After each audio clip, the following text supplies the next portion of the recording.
Hello and welcome to episode The Hidden Flaw, Why School Fails to Deliver Financial Freedom. We are going to explore the hidden frameworks that shape our lives. I'm your host, Davidson. Today, we're dissecting an uncomfortable idea that the very system designed to educate us in the modern school is perhaps the most efficient mechanism ever created for generating obedience, dependence, and educated poverty. This isn't a conspiracy theory, it's a structural analysis. There's a factory that has been running for over a century. It doesn't produce objects, it produces obedience. You were one of the pieces processed on that assembly line. They entered with a curious, questioning child, capable of thinking for themselves. They left with an adult programmed to trade their entire life for a monthly salary. The conversion was so efficient that you don't even notice the mental bars. They call it education, it's domestication. And the most disturbing thing, you defend the system that imprisoned you. Schopenhauer was right when he said that it is difficult to free fools from the chains they revere. You revere your own captivity and call it a diploma. While you were memorizing useless formulas, they were installing in you a mentality of permanent scarcity. You've been working for years and still have no assets, no freedom, no real power over your existence.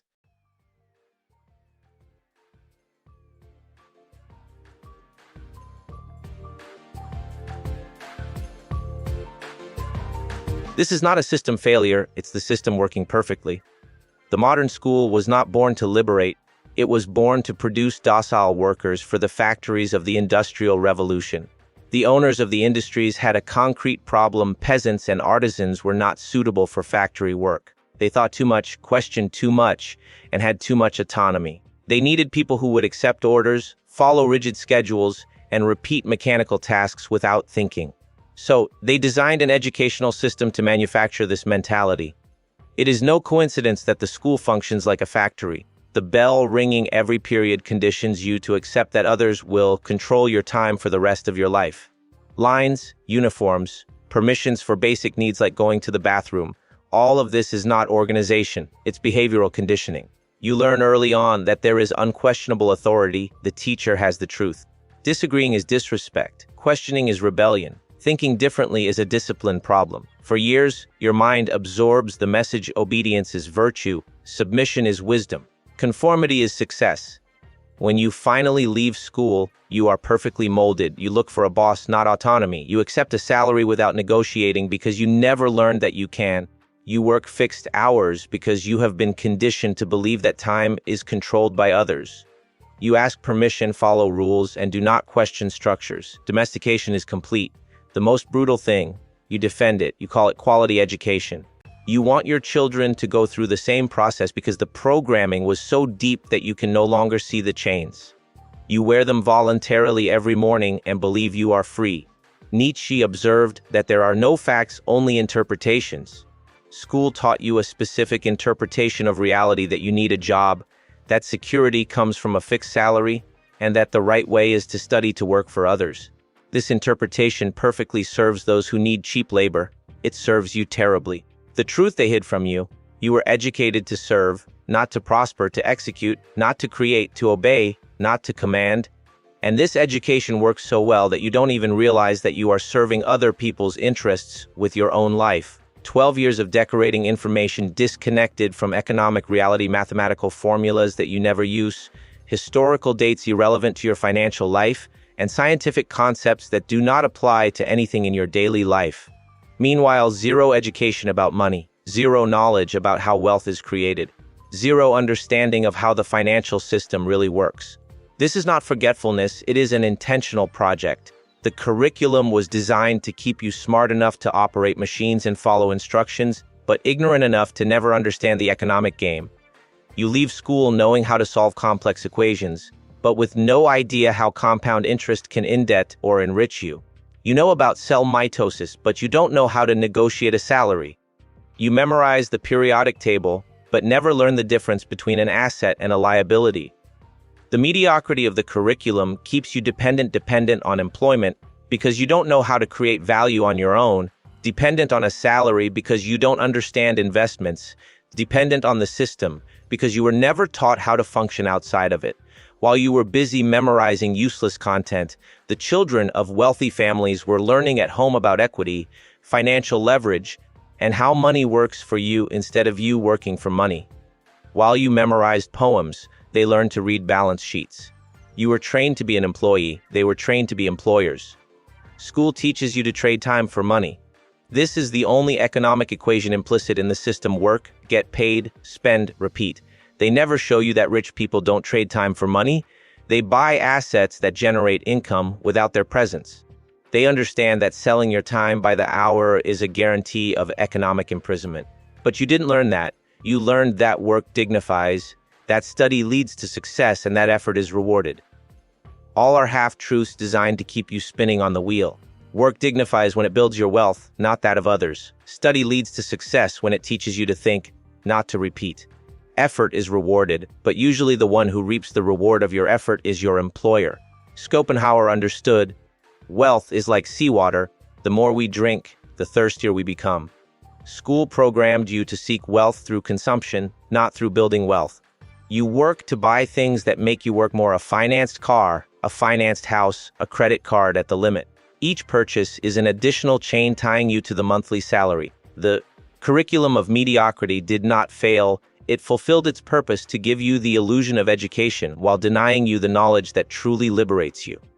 You left school thinking you knew a lot, but were ignorant about the only thing that would change your life: how money works. Talking about school money is taboo, materialistic, inappropriate. Teachers avoid the subject, and the curriculum ignores it completely. And this is no accident. It is strategic censorship. Because if you understood money, you would understand power. And if you understood power, you would no longer accept being powerless. School teaches you that money doesn't matter that much, that you should do what you love and the rest will come, that good people don't worry about wealth. These are comfortable lies that keep you docile in a capitalist system. Whoever does not understand money will be eternally exploited by whoever does. It's simple math. While you were hearing that money doesn't bring happiness, the children of the rich were learning about capital multiplication, investments, how to use debt in their favor, and how to create multiple sources of income. You were taught to be ashamed of financial ambition. They were taught to dominate markets. The silence on financial education guarantees your dependence.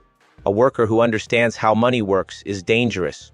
He begins to question why he works 40 hours a week, producing value and receiving only a fraction of it. He begins to understand that a salary is the tool that imprisons him, not that which liberates him. He begins to see that time is the most valuable resource, and selling it by the hour guarantees permanent poverty. But you never learned that. You implicitly learned that security comes from a fixed salary, that the norm is to trade 5 days a week for 2 of rest, that retirement at 65s, if you're lucky, is the prize for decades of obedience. You internalize that this is the only possible path. The truth: there are dozens of ways to generate income, dozens of ways to build wealth, dozens of strategies that the rich use to multiply money while they sleep. But you don't know any of them. You spent 20 years studying and came out financially illiterate. And now you're here, an adult working every month, living paycheck to paycheck, wondering why you never get anywhere. The answer: you were deliberately kept ignorant about the only subject that really matters. Because a worker who understands money doesn't accept crumbs, doesn't spend decades building someone else's empire, and isn't content with survival when they could have abundance. The silence about school money is control. It's ensuring that you enter the job market without options, without knowledge, without tools to negotiate or create alternatives. It's ensuring that you accept the conditions they offer you because you don't know there are other possibilities. And it worked. You're exactly where the system needs you to be: producing, consuming, getting into debt, and working more, in an endless cycle that enriches others while keeping you stagnant. The model student sat in the front, never late, did all the homework, got top grades, and followed every rule without question. The school loved this student, teachers praised them, and parents were proud. They were an example of success. And do you know where they are today? In a stable job, earning a decent salary, being the perfect employee, exactly where they were programmed to be. The good student was not trained to win. They were trained to obey with excellence. And there is a brutal difference between these two things.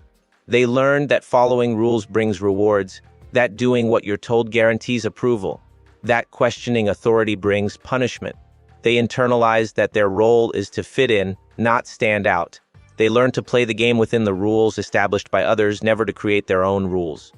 In the job market, they are the perfect hire, arrives on time, never complains, accepts orders without question, works overtime when asked, and is grateful for the opportunity. The ideal employee, submissive, predictable, controllable. Exactly what years of school conditioning produced.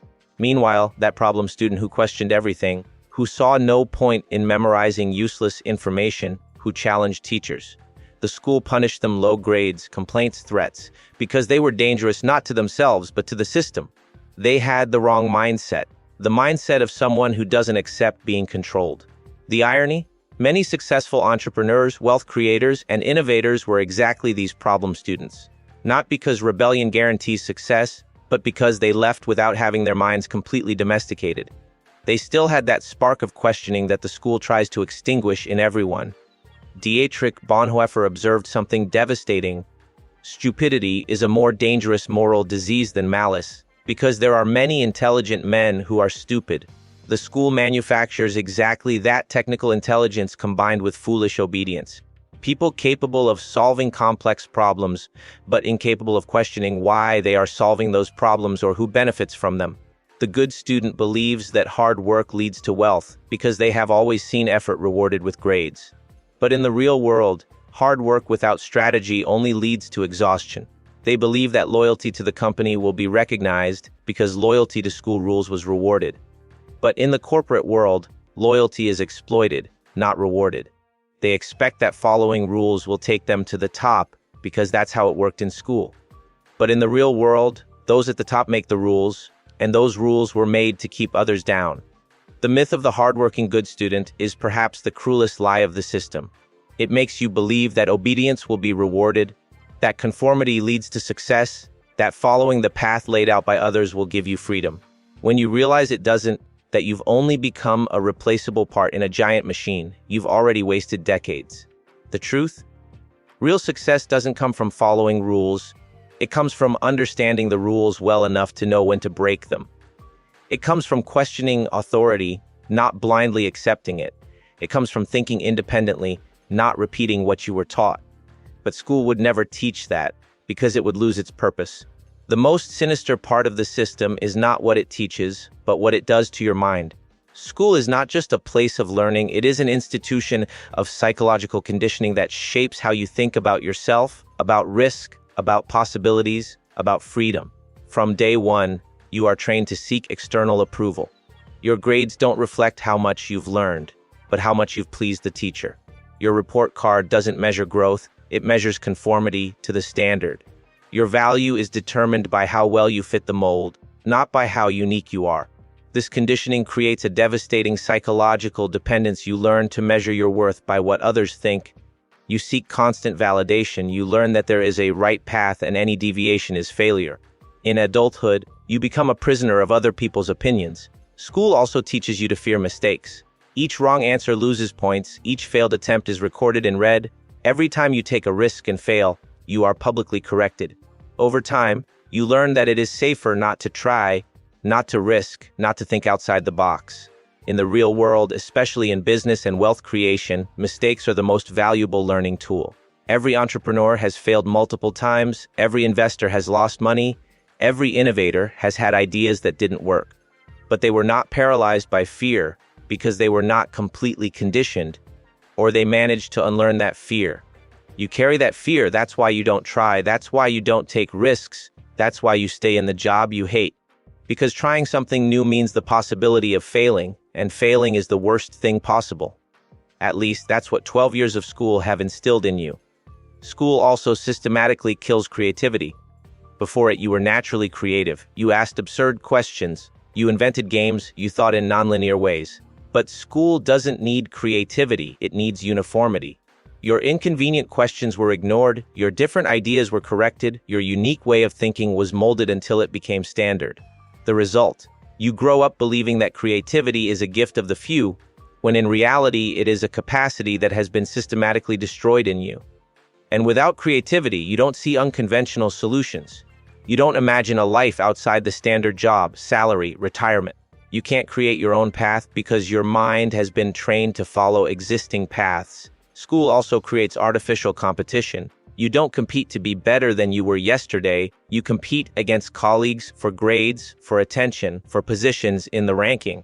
This installs a scarcity mindset. If another student does well, your chances decrease. If someone knows the answer, you missed an opportunity. This mindset accompanies you into adulthood. You see other professionals as threats, not as potential partners. You believe that wealth is limited, and if someone is winning, you are losing. You don't collaborate, you compete destructively. And this mindset ensures that you remain small, because real growth comes from collaboration. School teaches you learned helplessness. You have no choice about what you study. You have no control over your time. You have no voice over the rules. You raise your hand and wait for permission. You ask to go to the bathroom. You accept that your life is controlled by a signal that rings every hour. For years, you internalize that you have no power over your own existence. As an adult, you accept jobs where you have no voice. You accept bosses who control every minute of your day. You accept unfair salaries because that's just how things are. You never learned that you can take control because throughout your education, control was something that others had over you. The psychological prison is invisible, but it is the strongest. They are not iron bars, they are mental bars, limiting beliefs installed so deeply that you don't even realize they exist. Implanted fears, dead creativity, rewarded conformity, valued obedience, and punished questioning. You carry all this as if it were your natural personality when it is carefully designed conditioning. Nietzsche was right. Those who dance are considered insane by those who cannot hear the music. You were taught not to listen to the music of freedom. You were trained to consider those who live outside the norm insane. You were conditioned to defend your own prison and call it normality.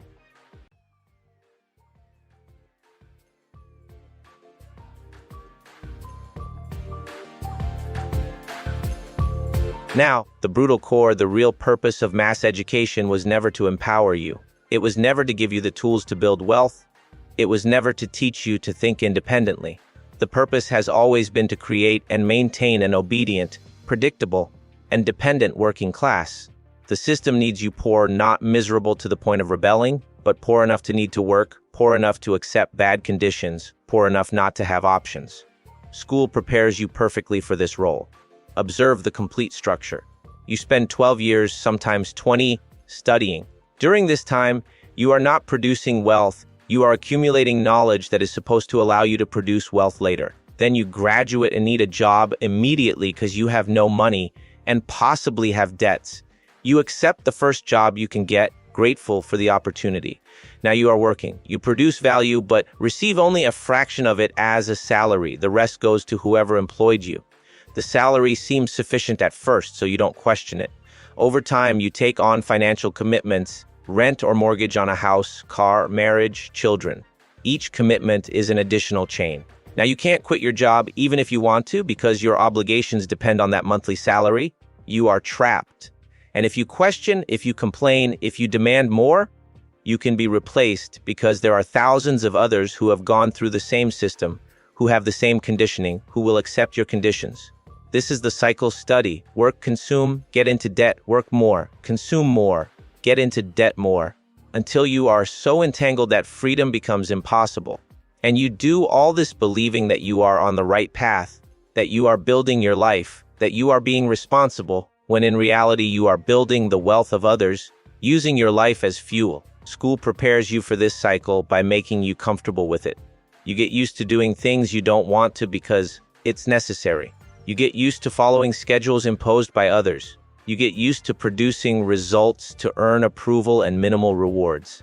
All of this perfectly conditions you for a life as an employee. And the most perverse part, you defend the system. You look at those who drop out of school and think they made a mistake. You value a diploma more than real skill. You believe that the path of security is superior to the path of risk because that's what you were taught to believe. The educational system creates educated poverty, people with diplomas, with technical knowledge, with the ability to perform complex tasks, but without the slightest idea of how to create real wealth. People who spend 20 years studying but don't know the difference between an asset and a liability. Intelligent but financially illiterate, this is the perfect workforce. The real objective is not a conspiracy hidden in secret rooms. It is a logical consequence of a system that needs workers, not independent thinkers, that needs indebted consumers, not financially free people, that needs obedience, not rebellion. School delivers exactly that. Generation after generation, you were taught to be poor, not poor in money necessarily, but poor in mindset, poor in options, poor in real power over your own life. And you were taught to call this poverty education, this prison opportunity, this domestication success. The question now, what do you do with this information? You can reject it, be offended, and defend the system that shaped you. It would be more comfortable. Or you can accept the brutal truth and start reprogramming yourself. Learn what school never taught. Question everything that has been implanted in your mind. Build real freedom, not the illusion of freedom that a diploma and a job offer. The only education that really matters is the one that teaches you to be free. And that school will never give you. You will have to seek it on your own, against everything that has been conditioned in you. This is the education that liberates. And it begins with the brutal realization that you were taught to be poor, to accept poverty, to defend poverty, and to pass this poverty on to the next generation. The chain only breaks when you decide that enough is enough, that you will no longer play a game where the rules were made for you to lose, that you will learn the real rules, those that the rich know and that were never taught in the classroom, that you will unlearn years of conditioning and rebuild your mind around freedom, not servitude. This is not easy. It's the hardest thing you can do, because it means admitting that you were deceived, that years of your life were spent preparing you to be exploited, that the people you trusted were not preparing you to win, they were preparing you to obey. But this is the only truth that can set you free. True economic and mental freedom does not come from accepting what you were taught. It comes from destroying what you were taught and building something new in its place, something that serves you, not the system, something that gives you power, not that keeps you powerless. School taught you to be poor. Now it's up to you to teach yourself to be rich. Please follow and subscribe now so you don't miss our next deep dive.